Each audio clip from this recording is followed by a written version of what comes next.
Good morning. Continuing our series on marital plumb lines. If you want to catch the past videos of previous plumb lines, we got a bunch of them. Go search our YouTube station, subscribe. And, if any of those resonate with you, pass them on to some people. We want to expand the footprint of our thoughts for the week and continue to minister to people. And maybe if they minister to you, you might know somebody else they'll minister to.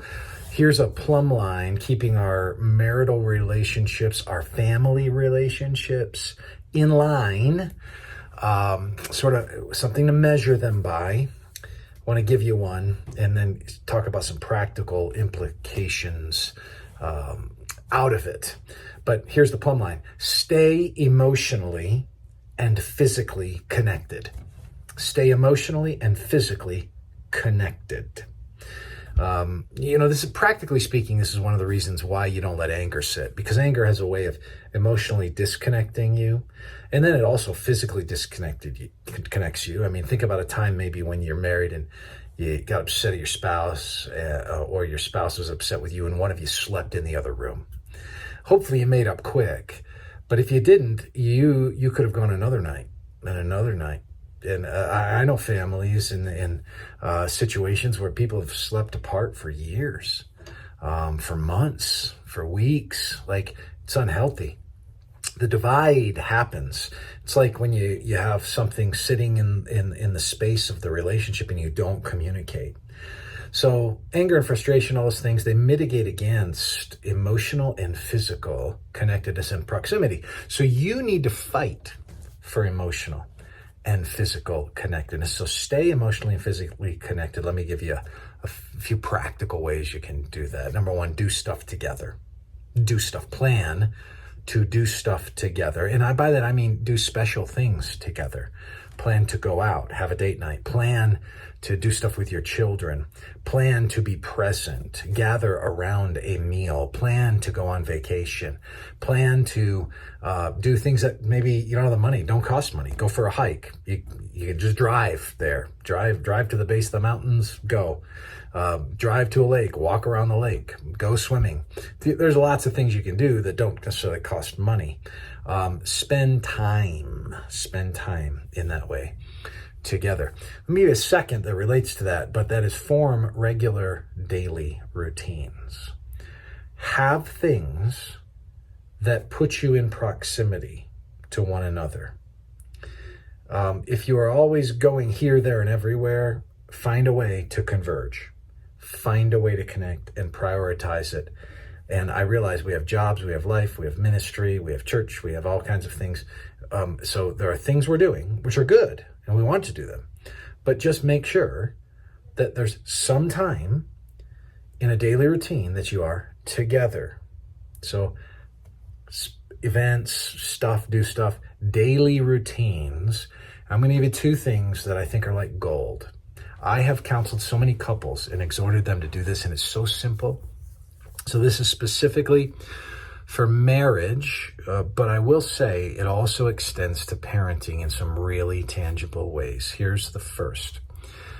Stay emotionally connected through a daily process of what I call highs and lows. Here's how this works. You talk to your spouse at night before you go to bed, and you say, sweetheart, honeydew, melon drop, whatever you call each other. And you say, hey, what was the best thing that happened in your life today? Might be, hey, our daughter told me she loved me. Might be, I got a raise at work. It might be that my boss thinks I did a good job. It might be I just, I went for a run and it felt great. Who knows? You have a myriad of things. Share it. Have that person share it. What was the worst thing, hardest thing, saddest thing, lowest point today? Let them share it. Now, here's what I want you to do. That might be, hey, I got in a car accident, fender bender. It might be, somebody gave me a dirty look. It might be, I don't know. I just felt low and kind of sad today. I'm not sure why. Could be a bunch of things, but let them share it. And then what I want you to do is when you hear each one, you do this. When you hear the high or you hear the low, here's what you do not do, men. You don't go, when you hear the sad thing, you don't try to go, well, let me help you with that. and offer how you can fix the problem. Solution. Here's what you do. When you hear the high, you say, that's awesome. You don't say, well, okay, whatever. No, that's awesome. That's great. I'm so glad that went well for you. That makes me happy. I bet you that was great. When you hear the low, you say, man, I bet that was hard. I'm sorry that you went through that. I'm sorry for that. I know it may not, maybe it's not that big a deal, but man, I just wish that didn't happen to you today. You identify in joy with what they feel in joy, and you identify in sadness with what they feel in sadness. It's biblical. How do I know? Romans 12, verse 15. Rejoice with those who rejoice. Weep with those who weep. Notice the beginning of verse 16 then says, live in harmony with one another. Well, how do you live in harmony?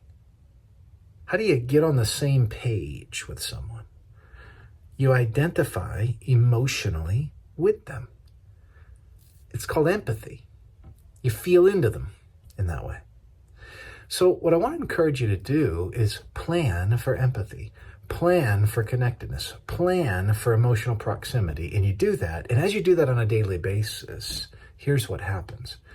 You begin to realize I'm safe with my spouse because they want to connect on the emotional polarities of my life. Now, you want to see this at work in an amazing way. Do it with your kids and start when they're little.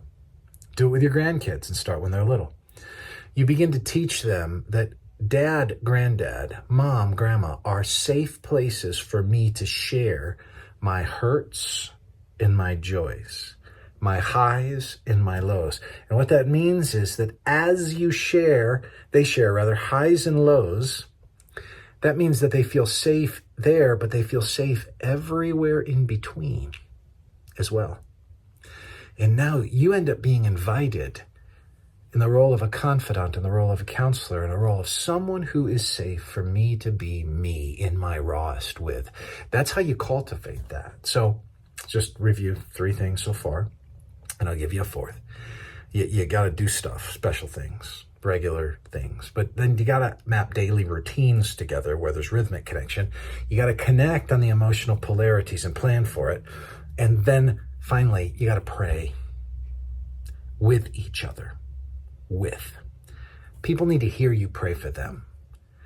You need to share mutual concerns.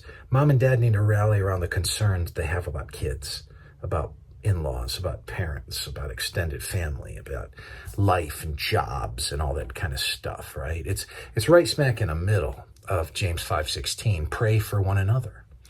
And so you've got to pray for each other. But I want to encourage you in that, hear each other pray. So at night, before you go to bed, or before one of you heads to bed, depending on the rhythms of your life, or in the morning, but at some point, whatever works best that is daily and regular, pray. Doesn't have to be long. Might be 20 seconds. Might be 10 minutes. But pray. And just pray, one or both of you, and pray over your family, pray over your concerns in your hearts, and do it. Hit the same things each night. You know what they are.